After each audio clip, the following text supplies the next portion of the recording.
கழிச்சு கூட குழந்தை பாக்கியம் பெற்றிருக்காங்க. ஒரே அதாவது 45 வயசான பெண்ணுக்கு ஒரு அம்மாவுக்கு தொடர்ச்சியா அங்க வந்து வாக்கு கேட்டு அதாவது பிள்ளைங்களே இல்லைன்னு கேட்கும்போது வருஷம் ஒரு பையனா 3 பையன் பிறக்கும் போன்னு சொன்னுச்சு. இன்னைக்கு ஓமலூர்ல அந்த குடும்பம் இருக்கிறாங்க. 3 பையன் எல்லாம் என்னோட பெருசா உயரத்துல பெருசா இருக்காங்க. சரி, இந்த கோயில்ல விசேஷமெல்லாம் எப்பங்க? விசேஷம்னாங்க பண்டிகை.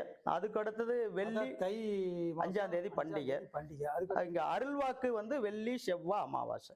சரி, இதுக்கு வந்து பாத்தீங்கன்னா அந்த ரத்த காவு கொடுக்குறாங்கல்ல, ஆமாங்க.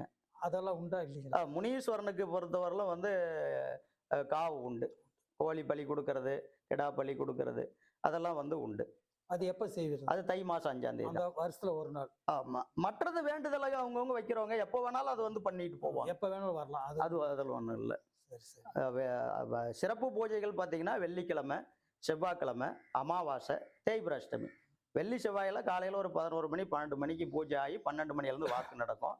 அதுவும் இங்க வந்து அந்த கத்தி மேல நின்று சொல்றதுதான் வாக்கு. இங்க வந்து அந்த நீங்க சொன்ன நாள்ல வெள்ளி, செவ்வாய், அமாவாசை. அமாவாசை இந்த 3 நாளும் கத்தி மேல தான் ஆமா வாக்கு சொல்றது. ஆமா. காலையில எத்தனை மணிக்கு? 11 மணிக்கு பூஜை ஆரம்பிக்கும். சரிங்க. 12 மணிக்கு பூஜை நடக்கும்.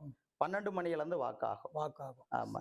இங்க மற்ற கோயில் மாதிரி வந்து இப்போ வாக்கு கேட்க வர்றவங்க வந்து இதை சொல்லி தான் கேட்கணும் அப்படிங்கிறதெல்லாம் இங்க இல்லை.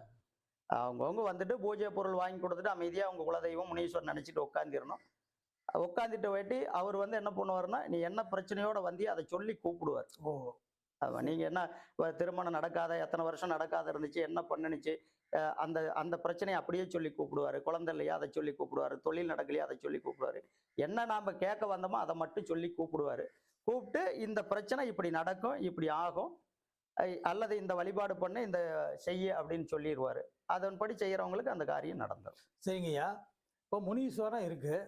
இதுல கால பைரவர்னு வச்சிருக்கிறீங்களா? ஆமாங்க.